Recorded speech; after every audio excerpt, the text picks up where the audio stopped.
Hey Az Nation, thank you for checking out this video guys and welcome back to an upload. Now I know I haven't been uploading really any videos for the last fortnight. Now obviously you guys all know that's because I've been streaming Call of Duty World War II all day, every day, but we are back with another upload today. In my supply drops down below, you can see that I have got 9 commons and 16 rares. Now supply drops in this game work a little bit differently. You can get supply drops from doing contracts. You can be randomly given a supply drop from playing the game. It's not worked off a crypto key sort of basis. Now, a lot of people keep asking me, what do we actually get out of the supply drop? So let's just quickly open up a rare and I'll show you what you get. So here you can see in this one we have 10 minutes of weapon experience. We have a Menace 2, which is a heroic DLC gun. And we have 10 minutes of division experience. Now, that is a weapon variant. Now, obviously, in no possible way does it change the statistics of the damage, the range, fire rate of the gun itself. It is only cosmetic. But what if you're not lucky enough to get a heroic version or an epic version of a gun?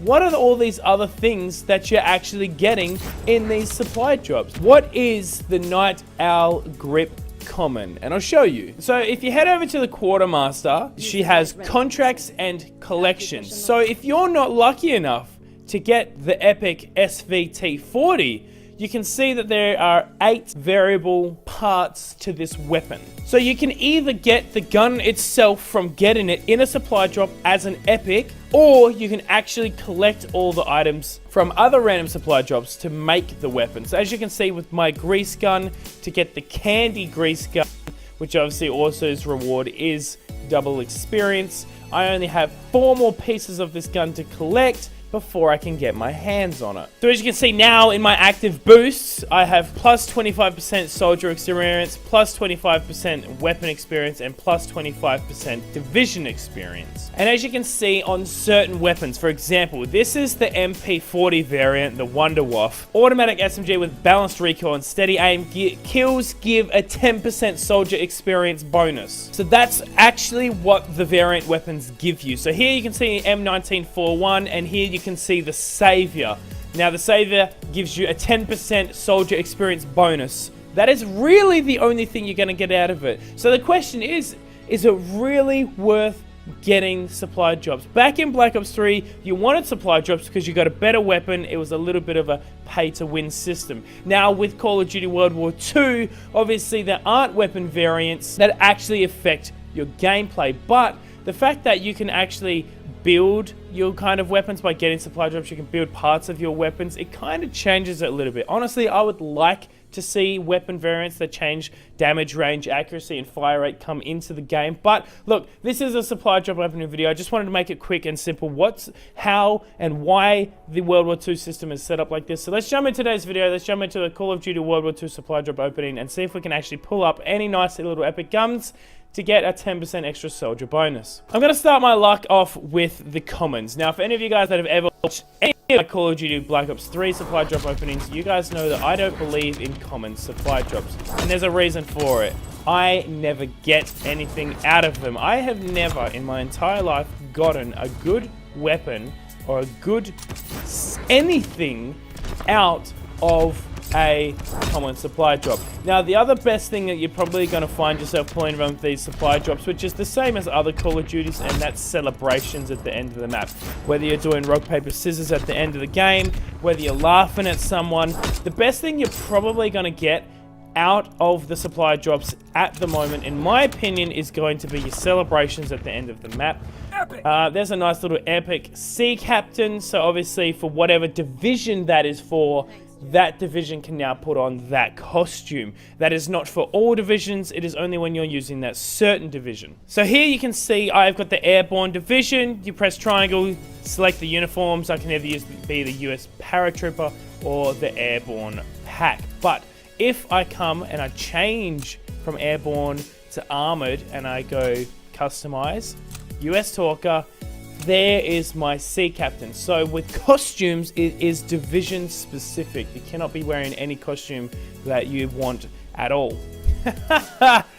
Oh, I just ate my own words. I actually just put an epic weapon variant out of a common supply drop. I've never had that happen in my entire life. I've never actually had that happen in my entire life. So here we've got a grease gun, and look at that. What is this thing? It looks like it's a wooden gun.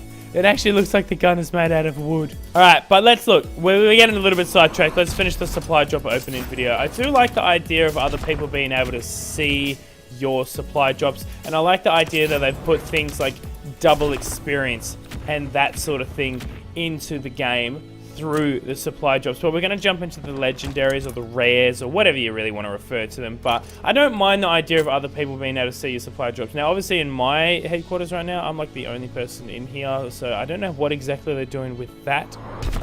But the rares is more where you'll get probably a couple of more calling cards, like your legendary calling cards and all that sort of stuff. You probably get a lot more double experience while you're in here. And honestly, I have no issue with the double experience. You know, I like the idea of double experience. I think in Call of Duty World War II, it is fairly slow to level up. For any of you guys that don't know, I only play Search and Destroy, so it is fairly hard for me to level up in Search and Destroy. So up here you can see we've got Uprooted, Grip, Legendary. So that is a piece of a legendary gun. Not exactly, but that's a piece of a gun that I'm going to need further pieces to make. I'm still personally trying to decide how I feel about the headquarters. I like that Sledgehammer has pushed the boundaries on something with Call of Duty. Man, I'm getting a lot of duplicates. But I really felt like they could have spent that time working on something else. So obviously we've got another uniform. Obviously, I have no idea what division this uniform is for. Personally, I don't really like it. And a lot of you guys know,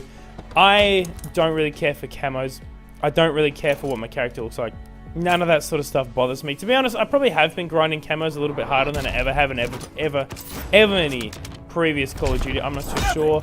I just got an epic bazooka. Holy crap. That's a little bit annoying. Every single time I go right and left to go look at this, I actually have to do the supply drop again. It takes away my option to actually just reopen the next supply drop.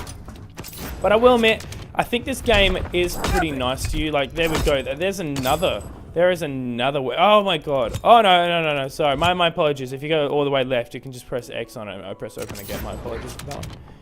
Oh, well, man, I'm getting a lot of epics. I'm getting a lot of epics. I don't know if this is a good thing or a bad thing because I'm using all of my supply drops now, but it is handy to know that we are getting fairly... epics and legendaries don't seem that hard to get in this game, and obviously they would be pretty generous for weapon variants in this. Like, for example, Call of Duty Black Ops 3's weapon variants, they would have been very hard because the gun was an actual entirely different gun. A lot of people in the community are saying, oh, we hope they don't actually introduce new guns into the game and they just leave it as it is. I'm telling you right now, they're going to. 100% they are going to add new weapons into this game. Think about it. When was the last Call of Duty that didn't? Like, think about it. When was the last Call of Duty that didn't put in weapons that were not originally in the game? But look, this is the very first supply drop opening World War II video I've ever done. It's probably a little bit more of an educational video just to give you guys up to speed of how the supply drops are going to be working. Yes, you can use money to buy supply drops at a further date in the game. It's not been introduced yet, but they have said that it is going to be coming in a further date. You can buy supply drops, so...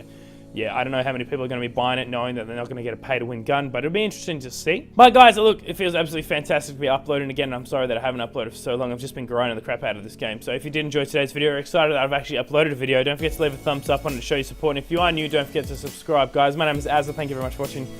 I'll see you later.